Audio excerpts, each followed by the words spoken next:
Welcome back to my channel. My name is Swamp Rose, and tonight I am honored to welcome my next guest. Dr. Katherine Ramsland teaches forensic psychology and behavioral criminology and is at the graduate program at DeSales University, where she is Professor Emerita. She has appeared as an expert in more than 250 crime documentaries and was the executive producer of Murder House Flip on A&E's Confessions of a Serial Killer, BTK. The author of more than 1,800 articles, 73 books, including Confessions of a Serial Killer, A Serial Killer's Apprentice, and How to Catch a Killer.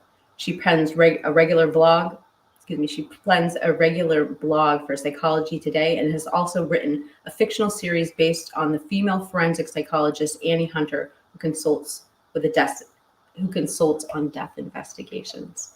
So I am honored to welcome my next guest, Dr. Katherine Ramsland. Hi, Dr. Ramsland. How are you this evening? I'm good. Thanks for having me. Well, thank you for being here. And I'd like to welcome you to our true crime community here on YouTube. So the questions that I have for you tonight are mainly centered around things that I've read in your writings, and I look forward to hearing your answers. And with that, I'd like to get into our first question.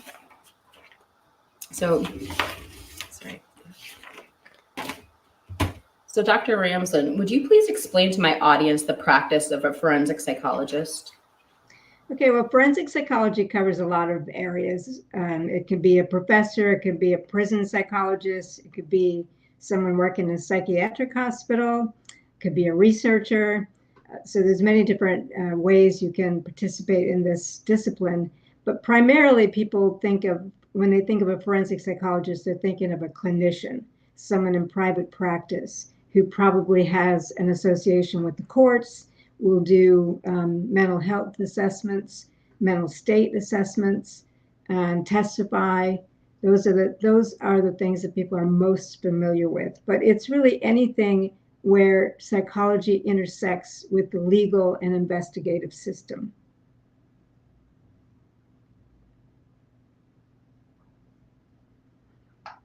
Pardon me.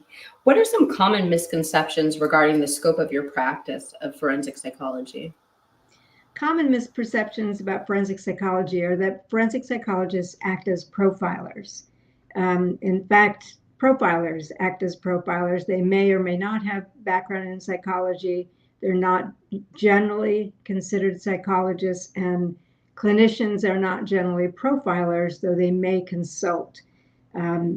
There are also ideas that psychologists participate in interrogations. Again, they may consult if they're trained to do so.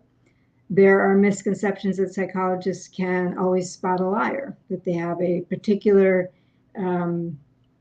talent for seeing when people are being deceptive. And that isn't necessarily true.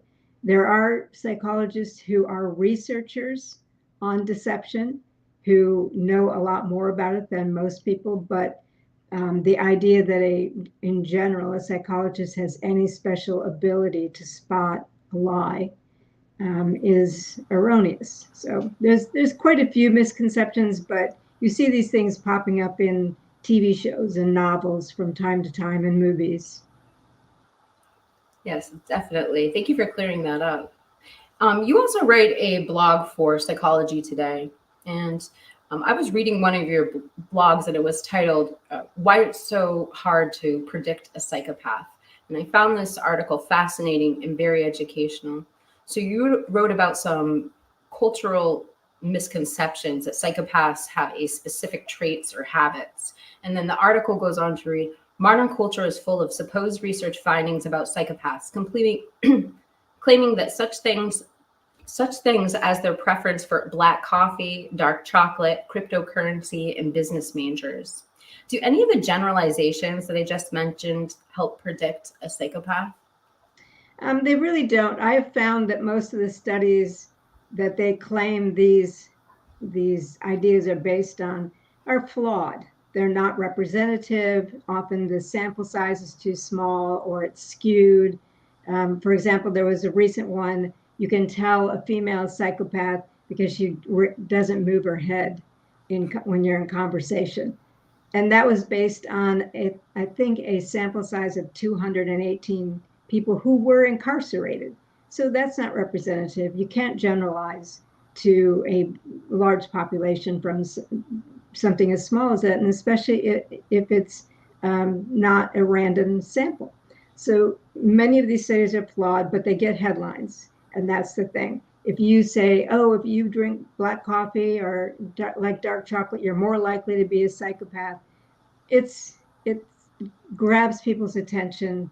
It makes them think they have a sense of what a psychopath is, and it's just false. But it's a way that media oversimplifies the concept. Psychopathy is actually a very complex condition, and it has factors and facets and dimensions, and has a long history of evolving in many different ways. So the idea that because somebody owns cryptocurrency, they're more likely to be a psychopath, or because they're business majors, or these are all absurd notions to anyone who's a professional, but it gets media attention.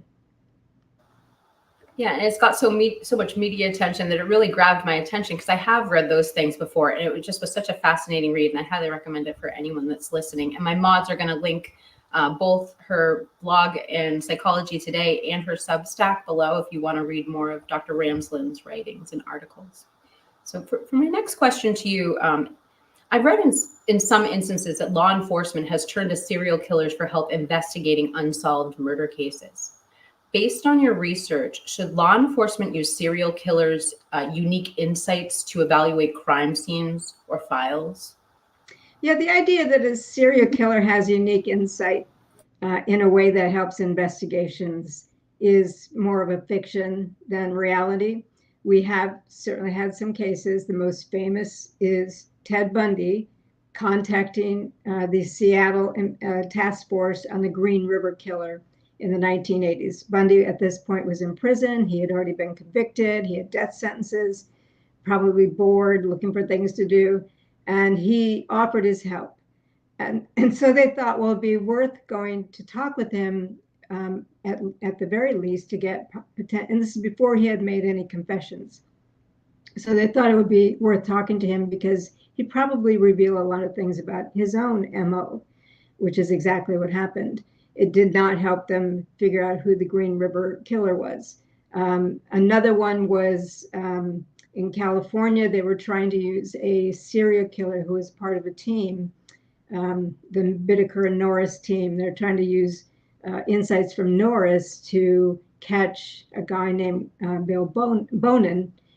And all the things he had to say were things that he did. It really wasn't about Bonin. It didn't help to catch Bonin. We really don't have an example of a serial killer having such special insight that they're the only ones that could have helped solve these cases and caught these killers. We don't have any real world examples of that, but we have them in fiction, like Hannibal Lecter. So it is a fictional concept, and it's kind of a romantic concept, but in fact, they don't help that much. That one thing really blew my mind when I was reading that particular article, is that there's never a documented instance where they've actually helped solve a crime. So, No. Thank you for that answer. When I reviewed your work on serial killer Dennis Rader, something that stuck out to me was his description of his mental coping mechanisms. So he spoke about using a cubing system for his emotions rather than compartmentalizing his experiences and feelings. So could you please explain to me and my audience how Rader's cubing system helped him change personas?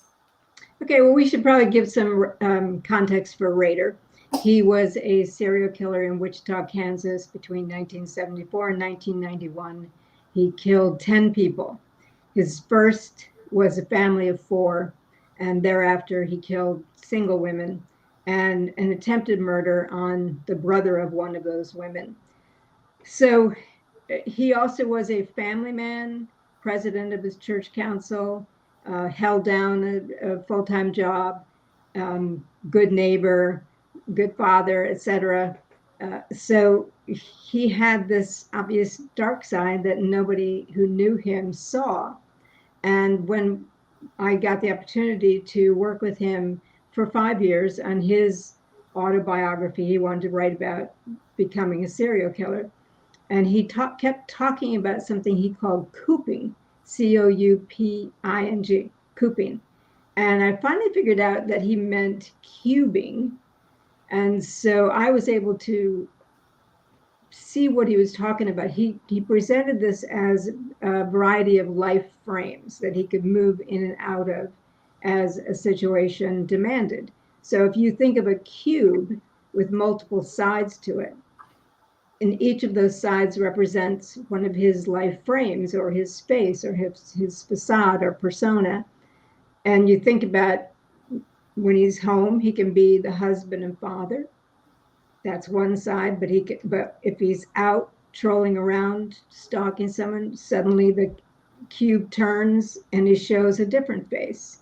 He's a thief. He breaks into houses. He's a burglar. So that's on another side of the cube. And if you think about this, each of those life frames is all integrated into the same person. But because he's not really invested in integrity or truth or any sense of consistency in his sense of self, he can switch and pivot very quickly from one frame to another as needed. And so no remorse comes with that. It's just simply whatever is useful to me to get what I need is essentially how he approached life. And the reason I think this is a better concept than compartmentalizing, which is the typical psychologist's explanation for this, is the compartments suggest distinct compartments, that they're sort of walled off from one another, and that people are living in this compartment and in this compartment. I thought cubing was better because it was multiple sides of the same person where he could pivot so quickly into one or another face. And so I wrote about cubing, and I think it really works for him, and it works for a lot of other serial killers as well. Was that just a metaphor that he used, or did he actually visualize a cube in his head moving? Like, was it a visualization he had in his head, or was it just an analogy? I think it was a visualization, but probably not as developed as I ended up making it in the book, because the more we discussed it, the more it became clear to him. So he would say to you, if you asked him, he would say, "I coined it." He coined it. He just misspelled it. But I probably gave it more life in terms of articulating how it worked for him. I think he could see it, moving around in his head. And he talked about doing this since he was a child for various things, not for murder, but if he wanted to present a face in a certain situation, he could make these switches. And he talked about it being like acting. And he's right. That's what it's exactly like. It's like acting. And it also kind of sounds like he can change it more on a split second in the way that he's explaining it, than having to push down feelings in a compartmental nature. But that's just my observation. Well, he did change in that fast. I saw it when I was at the prison the first time. He didn't know I was actually going to be there. And when they come to tell him he's got a visitor, they often don't tell him who it is. So they were bringing him in, and it was a maximum security prison. The way they used to have it is no longer this way, but it used to be he would go into a room that had a monitor, and I would go into a room with a monitor, and that's how you communicated.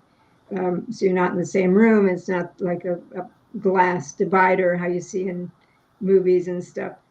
So he's being brought into the room. He's in shackles, and kind of, really almost overkill. So he starts talking to the guards in this really gruff, what do you think, I'm Hannibal Lecter? And then he sees in the monitor that I'm there. And boy, right that fast. How was your trip? How nice that you could get here. completely different face, different sense of presenting himself that fast. And his daughter said that to me when she had visited him. She said, I saw exactly what you're talking about, that it can go that fast because they're not rooted emotionally in a sense of self the way most of us are. They can pick up and be something else if they need to be. That's just chilling to know, but Yeah. it's amazing that somebody's gone in and done this work and taught us about these things. And I really just want to say we honor what you've done. It makes a difference. Thank you. I mean, I used to, because when I teach my course on serial killers, I would always talk about Bundy. And I said my favorite word for him is chameleonic, because he could switch around like that. And I think that is exactly what cubing is. It's this take on whatever is the circumstance, you can quickly adapt and show that face. And that is chilling because that's quite a talent. So when we're talking about serial killers, and I'm hoping maybe just like you did for Dennis Rader, maybe you could put this one into context a little bit as well. But Wayne Henley was another extreme offender that you have studied and interviewed. Now, he participated in serial killings with his teenage and adult accomplice. So one of his victims was able to get through to him, so to speak, during a violent assault. She spoke 2 sentences to him that would appear they grounded him back into reality. He went on in that moment to save the 2 teenagers and kill the mastermind behind the crimes. So my next question is, in your opinion, what is it about that moment that got through to Wayne Henley? Okay, that's complex. I want to first give context for Wayne Henley and what that was all about and how do I know him.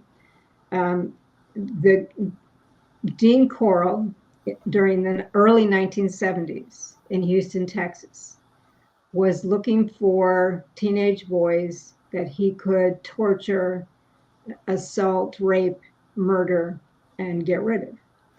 He started doing this on his own, but then decided to use 2 teenage boys, David Brooks and Wayne Henley, to round up the kids, bring them over to his place for parties, and then he could pick and choose what he wanted without himself being seen out there on the street luring boys to him. So this was his MO. He was an adult predator. He was 30 years old. When he first met David Brooks, David was around 12. When he met Henley, he was 14, and he was meant to actually be a victim. Brooks brought him to Corll to be one of these boys to be tortured and murdered. But instead, Corll saw in him a way into these neighborhoods in Houston. And so he leveraged him into it. And so Henley then, for the next year and a half, participated in murder, but not because he wanted to. He would be what I call a compliant accomplice. This is a guy who wanted to be a minister when he grew up, not a serial killer. He's not like Rader, who really did want to be a serial killer. He's brought in, he's in it, doesn't know how to get out of it. He's just a teenager.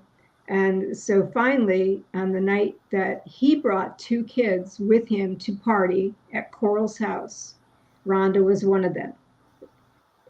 Girls had been brought there before, but this was a special circumstance, and Corll got mad. And so when they partied and passed out, Corll bound all 3 of them.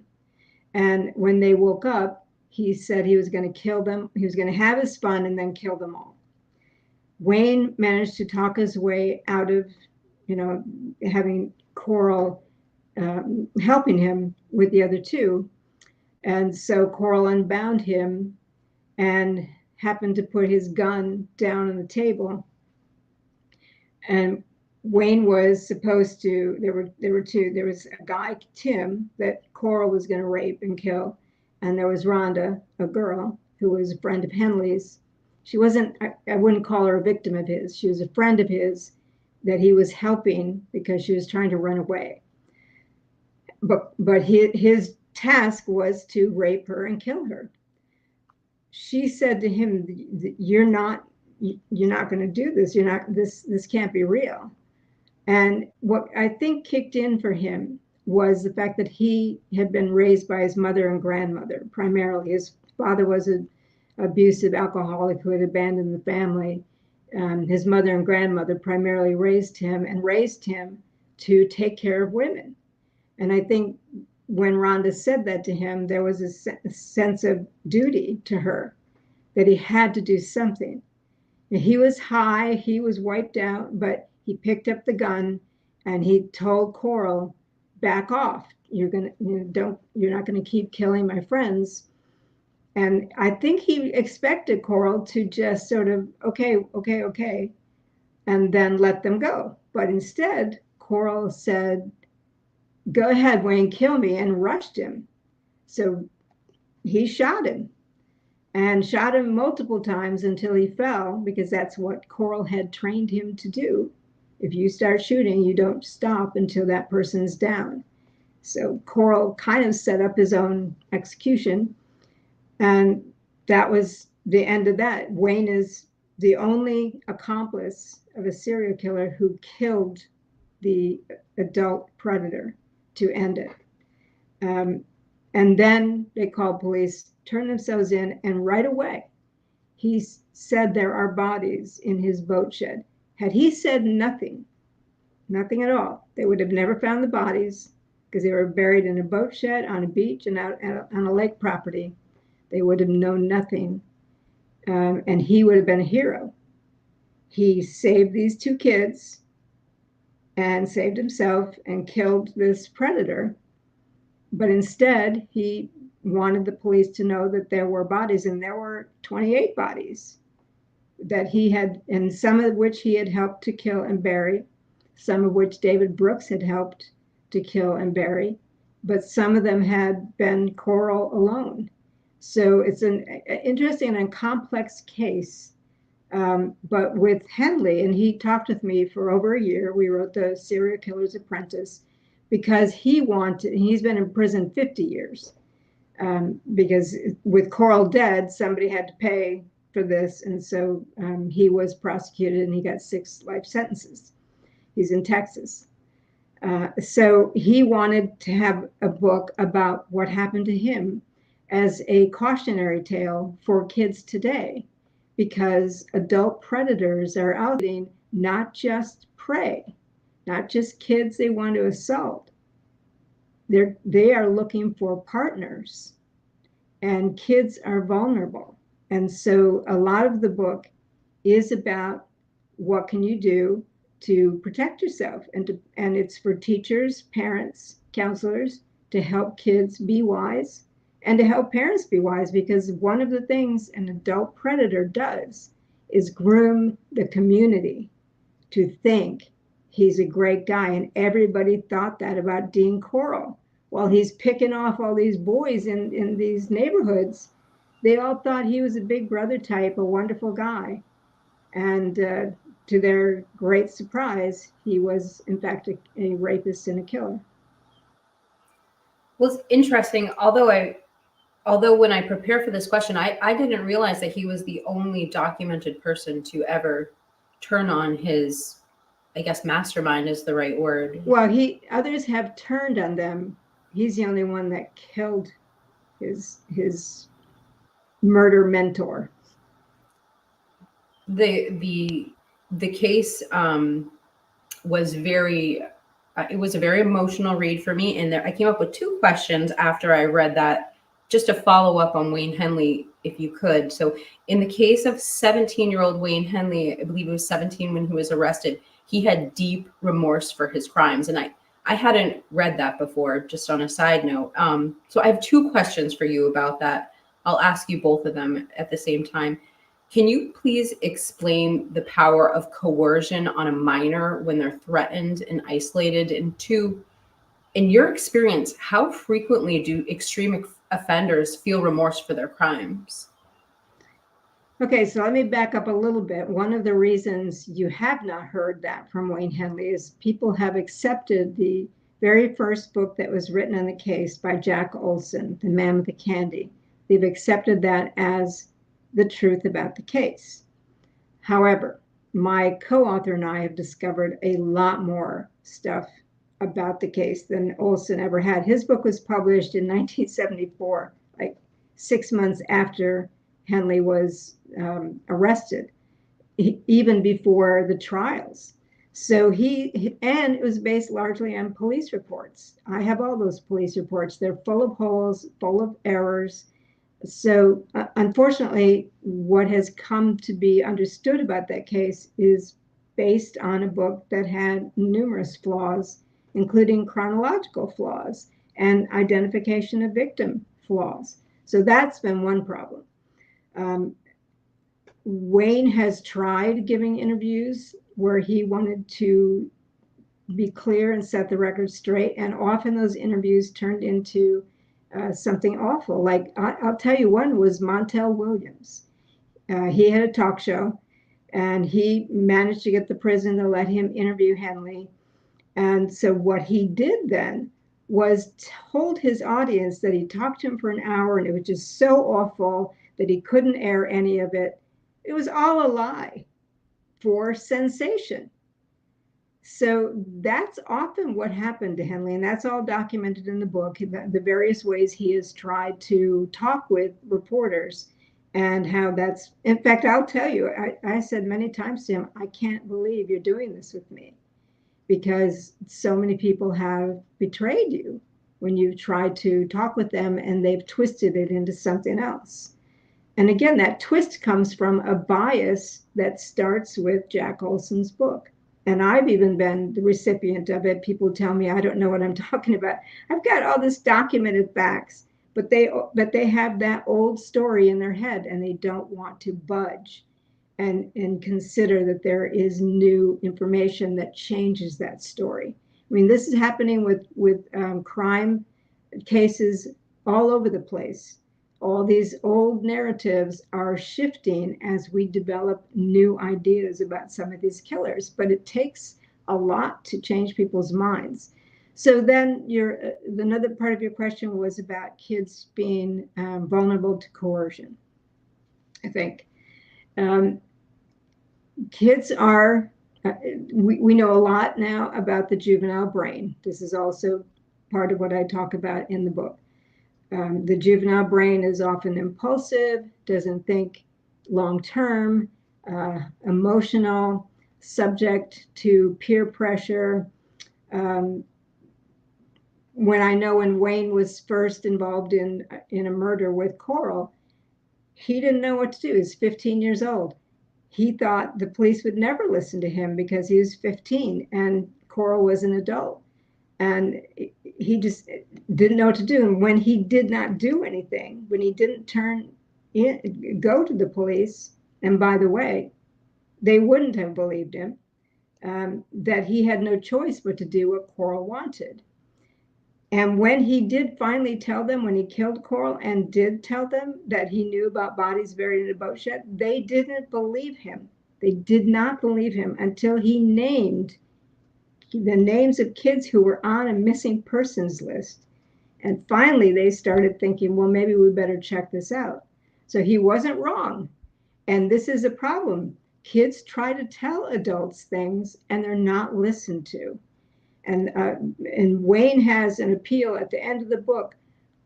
Listen, they might not be able to articulate it well, but don't dismiss them. Don't push them away. Don't tell them they're crazy. He tried to tell 3 different adults the trouble he was in.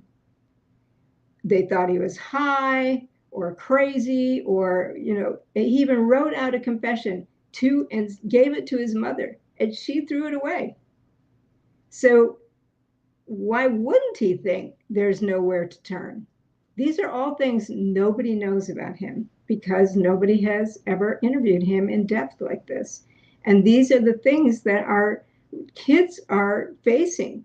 They try to tell an adult what's happening to them or what they're worried about, or somebody's bugging them, and they're turned away, or they're not believed, or they're called liars.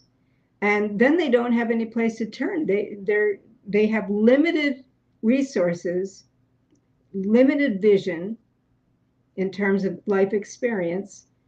And if their attempts to get some help fail, what are they to do? So they're highly vulnerable. The coercion takes the form of gradual grooming, reinforcing, where the predator will make themselves the most important person in that kid's life. And even when the predator now encroaches and starts to do things like sexual assault, the kid doesn't want to lose that important influence. Maybe he's giving them gifts. Maybe he, like with David Brooks, he gave Brooks a car, gave him money, gave him a place to stay. Brooks had nothing else. His own family had rejected him.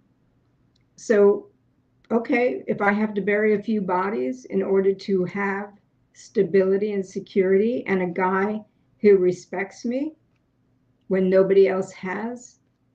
So kids are vulnerable to this kind of very subtle psychological coercion that understands their insecurities, their needs, what they're looking for, how to supply those things, and how to get them addicted to this relationship to the point where they can overlook things because there's something they're getting that they want, so they can put up with the less pleasant things in order to get those gifts, the attention, the status. It's interesting that you made that comment that he gave the letter to his mother, because I remember reading that one of the techniques used against Wayne Henley by his predator was that he didn't feel like he could ever get away because he would threaten that he would go to his little brother if he left town. And it goes back to what you're saying. Nobody would have believed him, not even his own mother, when he tried to. It's, yeah, I think those are. And the other thing. He did leave town, and David Brooks called him and said, you know, Coral's looking at your younger brother. So he came back. I heard something else in the original book by Jack Olson. I believe it was said that Wayne Henley was never actually interviewed for that. Right, Is that he right? never was. That's no one who knew Wayne was interviewed. Nobody. He mostly interviewed the families of the victims and the cops, because I can show you word for word what came out of the police reports. Yeah. Well, it's really interesting. And if anyone hearing this is interested in this case, please, my mods will link all of Dr. Ramsland's books on Amazon so that you can go check this out for yourself. And she also has a blog on it on Psychology Today, which was wonderful, and I really found informative. Thank you. I wanted to go. We have a little bit of time. I just wanted to add this question, if you don't mind, Dr. Ramsland. You are an accomplished nonfiction writer, which is a specific and special skill. So you have personally researched and written about very profile cases, as we've been talking about. So we do a lot of scripting here on YouTube for our videos, and a lot of us write as well. What advice would you give others when writing and scripting nonfiction crime stories? Well, I think the first thing you have to do is research. When I got involved with this co-author on the Henley piece, she was a prodigious researcher. She had been on production crews, and that's how I met her. She was on the production crew for the 4-part documentary we did on the Rader book, and she could get things. We'd figure out what we needed. We always wanted to ground it in documents, in facts. It's very easy to speculate, and unfortunately, the true crime arena is rife with speculative ideas about who did what, accusations, unfounded, people have lost sight of the need for evidence. And it's not just the amateur web sleuths. I see it in law enforcement too, a lot. I'll tell you a story right now of a case that I recently wrote up that I was involved with because Dennis Rader was being accused of yet another murder. Now, he confessed to the 10, and he was being accused of another one that took place in Missouri in 1990. It was a young woman who had been assaulted, bound with 6 different ropes and whatnot, and dumped on an abandoned farm property. And it wasn't far from where he grew up on his grandparents' farms. So there were a lot of similarities. He bound his victims. He was familiar with the area. At the time, he was working for the census, so he was in Missouri and Oklahoma, and traveling on the road. There were a number of things that would make sense to at least consider him to be a suspect. But there was a sheriff in Oklahoma who decided he's absolutely the guy. He is the guy. And had this sense of certainty, even though he had no evidence whatsoever. But he told there was an investigative team, 2 female detectives, and he urged them to go question Rader. Just go see for yourself. He's the guy. He's the best suspect for this case. So they went, and they weren't convinced. And then very, very soon, the guy who was their suspect was killed in a motorcycle accident, and suddenly witnesses to the murder came forward. They saw her being killed by this guy, not by Dennis Rader. But so what I'm trying to say here is when you hear how easy it is to make a case because you have a few of the facts that sound good, and you move forward and you think because it sounds good, it's right, or it's true, or it's accurate, and you lose the need for evidence. You think speculation somehow replaces evidence, and it doesn't. And yet we're seeing that over and over and over again in some of these cases, because everybody wants to jump in and solve the crime, or stake their claim on some given crime, and they know what happened, they know with certainty what happened, and they don't know. But it's become a problem. And so my advice is, whatever you think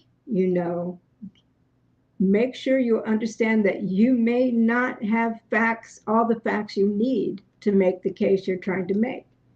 There's a cognitive error, which has a terrible name, Wizziati, but it's what you see is all there is. In other words, you may have a collection of facts, like the Garber case that I just talked about. You get the notion that these are all the facts there are, and then you spin your case off of that, and then we find out there's all this other stuff that you didn't put into your case that's also part of the picture, and it changes the picture. So thinking that you have all the facts is probably the number one mistake that I see among the writers in true crime. They think they have all the facts and everything they need to make the case, and they don't. So always be cautious and always make sure there's evidence backing what you have to say, not just speculation that sounds good. Because a case that you think is good enough isn't the same thing as really actually a good case. And so I would say be careful.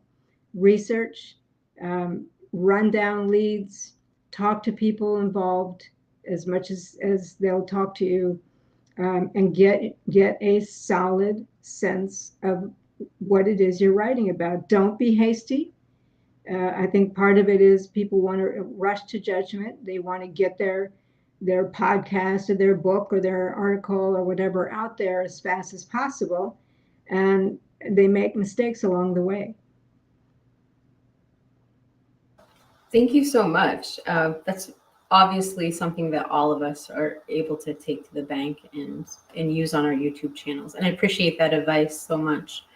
I just have one last question for you tonight. So this last question, I know it's kind of general, but I'm hoping I can't wait to hear your answer. So based on your experiences studying and analyzing extreme offenders and hearing their stories, in your opinion, is there any way we can protect ourselves from becoming a target? There are, I sort of, that's a question I just saw being addressed to Ann Burgess. Hulu has a new show on her as the first female that was in the FBI profiling program. She was sort of depicted in Mindhunter, that Netflix series. Not really, because she wasn't a lesbian. She didn't have a cat. She didn't have an office at the FBI, nothing like that.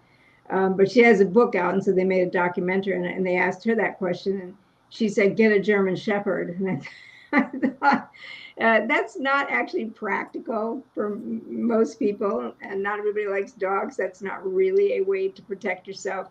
But I think being vigilant, learning that there are people who, the way they may try to deceive you, like Dean Corll, being the affable adult who like to hang out only with teenage boys, and that's a red flag right there. Pay attention to the red flags. Pay attention to something's not quite right.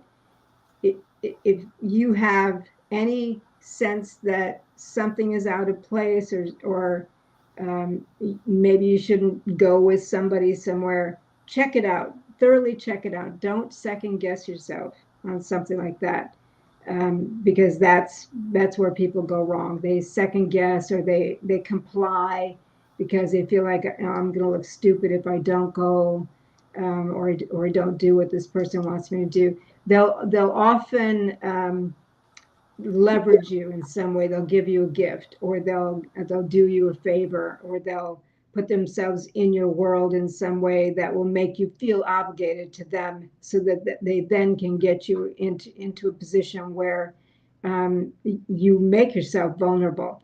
I do have one in my blog. I have one called 5 Things Predators Know About You. And I would say read that, because they know how to look for people who are uncertain. They know how to use a sense of authority. They know how to get people to trust them when you shouldn't.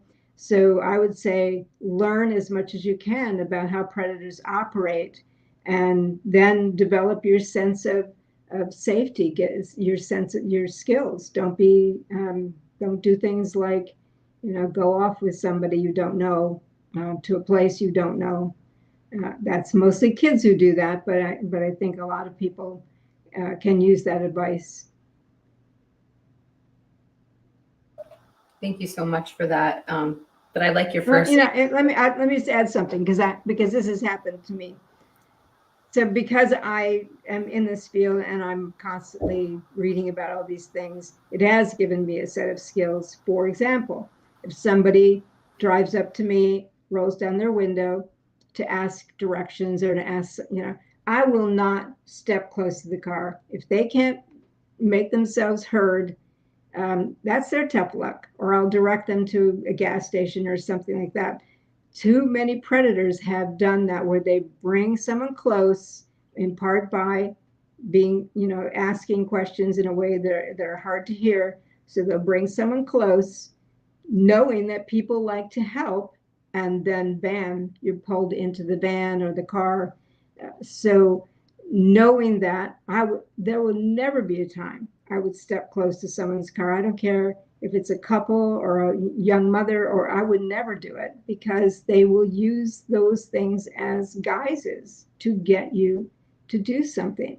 If I'm walking somewhere and I'm alone, and I meet up with a male of any age except maybe 4, I will always look back to see where they're going, if they're not going to come back and follow me, because I know things. I know what predators do. So that's why I say learn what they do and make sure your skill set includes the wisdom that you pick up from that. It never occurred to me that that would be a trick before, that somebody would speak quietly to get you to come closer to their Absolutely. window. Yep. That's really insightful. Thank you for sharing that. So that's all the questions that I had for Dr. Ramsland tonight. Thank you for being so warm and welcoming in the live chat. And we've been watching all of your comments. Thank you so much. There are a couple places I just want to mention while I have Dr. Ramsland up where you can find her. So Dr. Ramsland writes for Substack, and that is linked both below, and my mods are also putting it in the live chat if you want to go there. She also has a Facebook page, which is also linked below and in the live chat. And of course, Dr. Ramsland has the blog that we've been speaking about tonight in Psychology Today. Also, her books are all for sale on Amazon, and there is a link below in both the description and in the live chat if you want to go check out any of the books or the writings that we've talked about tonight. And with that, I just want to say we're honored to have you here, and thank you so much for coming onto YouTube and talking to our true crime community. No, were there any questions that people in the audience sent you that you want me to answer? Well, I didn't even know if you would take questions from sure. the live chat. All right, well, let's go down.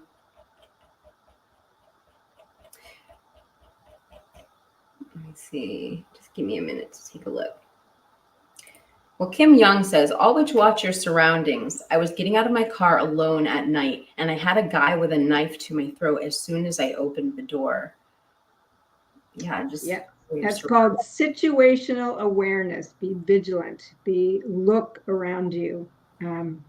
Even if you're very, very familiar with the place, always be, because somebody might be watching you. Rader was always watching people's routines. He'd follow them. He'd look through their windows. He knew their routines because he wanted to figure out when they were most vulnerable.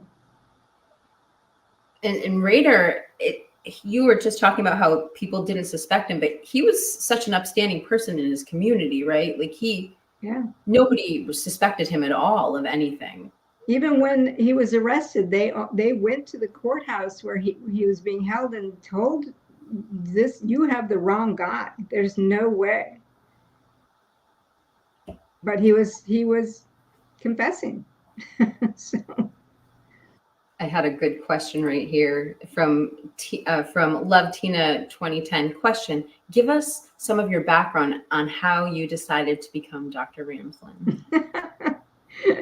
Completely circuitous. I was going to be an artist and an athlete. Then I broke my arm and leg. So that was the end of that. I was never going to college, and now I have 5 graduate degrees. So you never know. Never say never. I hitchhiked around the country when I was 18 and 19, rode a motorcycle across the country, wanting to just be a free spirit. But eventually I got educated, was a philosophy professor. I'll try to make this short because it is very circuitous. Was a philosophy professor for 15 years, decided I didn't want to do that. And I went back to school, got a degree in forensic psychology, and multiple opportunities came my way to write, to get to know forensics professionals, to become a consultant, and it evolved into that. And as I was doing that, I got other degrees, a clinical psychology degree in criminology, MFA, a Master of Fine Arts degree for the writing. Part of it is the writing. It got me into many places just because I was a writer. And I had detectives call and say, hey, you want to do a ride along tonight? We'll probably have a murder. That was New York City. We had 2 murders that night. Just because I was a writer. I was on an exhumation team. I spent a week at the body farm in Tennessee. These are all things that came my way because I was credentialed as a writer and as a professor. So I think I didn't aim to do this. I didn't aim to be an expert on serial killers, but the more opportunities that came my way, I jumped at them, always ready, and always tried to do a good job so that the next opportunity that came my way, I would get. And I think that's the way I've always lived my life, is on the edge of my seat, ready for the next thing. Thank you for that. That's good advice for all of us. So I don't know, Angel D has a question for you, and I think this is really interesting. You can answer however you want. Have you ever met a psychopath who was attractive to you? Many are so charming, because that's what I always think too. The stereotypical psychopath is a charmer. Yes, I certainly have. I would say, I mean, all of us who are in the field and are experts on psychopaths know that we can be deceived.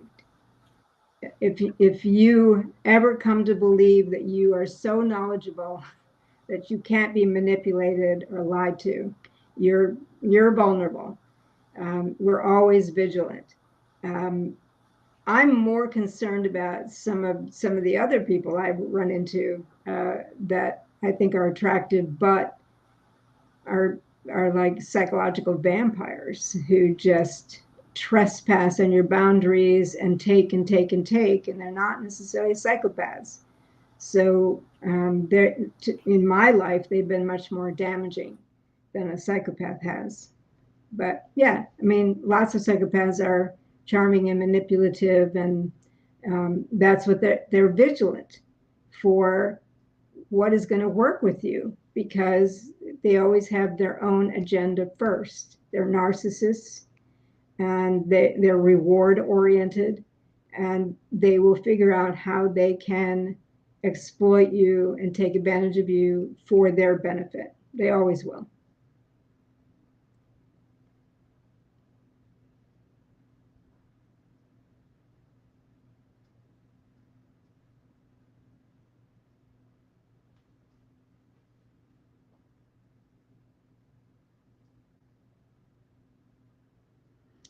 I think you're muted. I'm so sorry, Dr. Ramsland. So, and then Just Amber says, I like this one. I always check my back seat before I get in the car. And I'm going back down. There are a few more questions.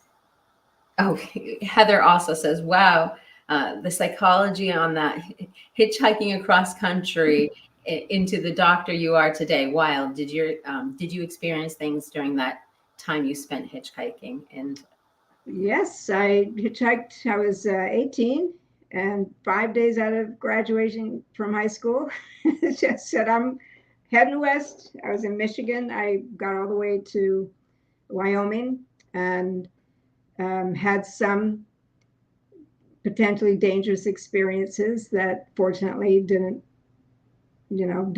turn out to be bad. I didn't know, obviously I was a kid, I didn't know what I was doing. I felt invulnerable. I think the motorcycle trip was actually a lot more fun because I didn't know how to ride, and I was on my own on a Honda 350 that I wanted to get all the way across the country to Oregon. I just set my mind to it, and had some amazing experiences, like riding all night through South Dakota in the middle of a huge electrical storm. It was the most magical, amazing experience. I met people who were very helpful to me, in part because I was female and unexpected.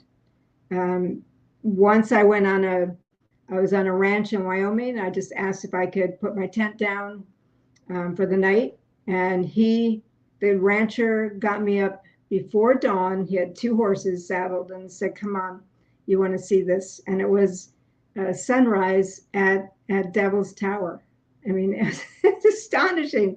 Yeah, he could have done all kinds of things to me, but somebody with horses, they're gonna get me no matter what. I had an amazing experience. So, but that being said, I would still say you have to be careful. I was a kid. I wasn't thinking about these kinds of things. I was thinking only about what I wanted to do and accomplish. And that made me highly vulnerable, frankly. It did.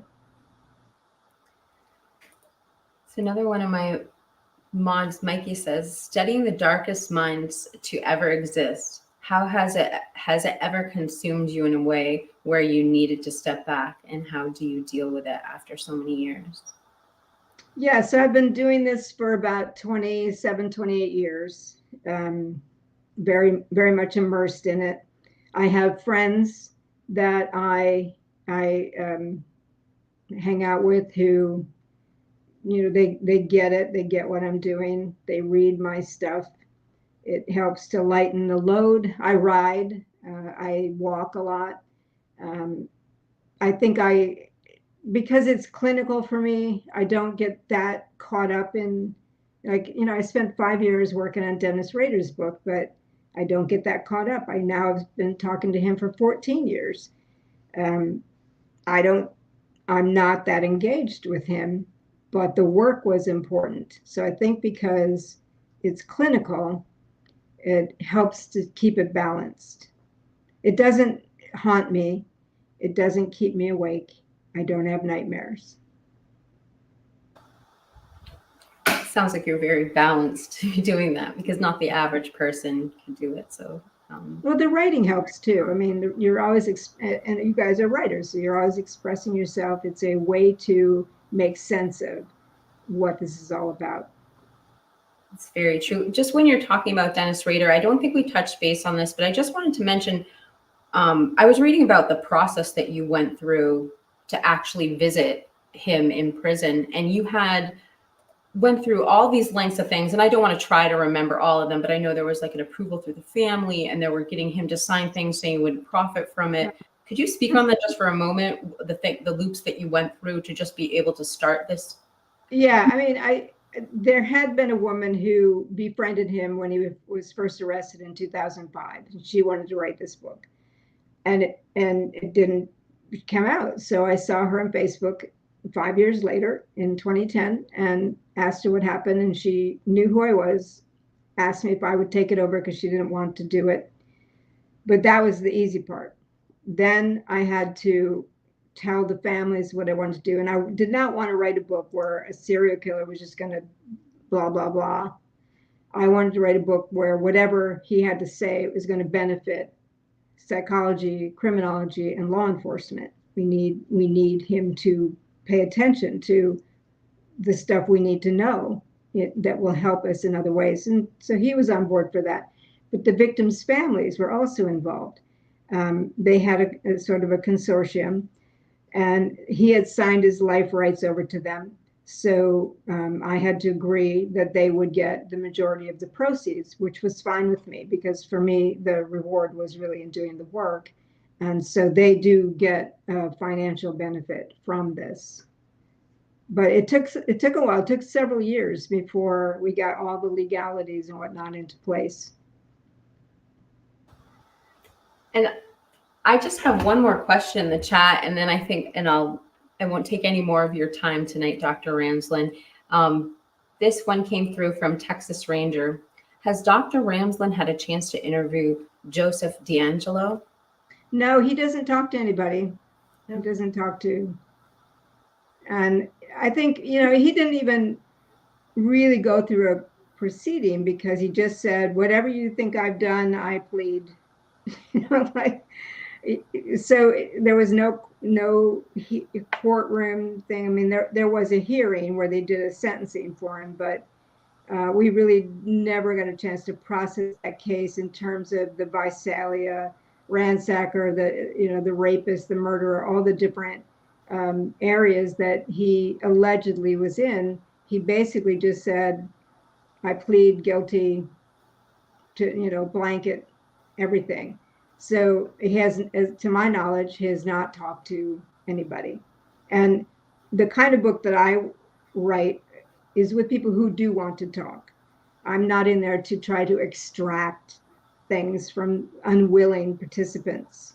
I want to talk to people who are, in fact, interested in processing this through psychological channels. And so my work is pretty specialized. If he doesn't want to talk, I'm not going to necessarily get him to do that.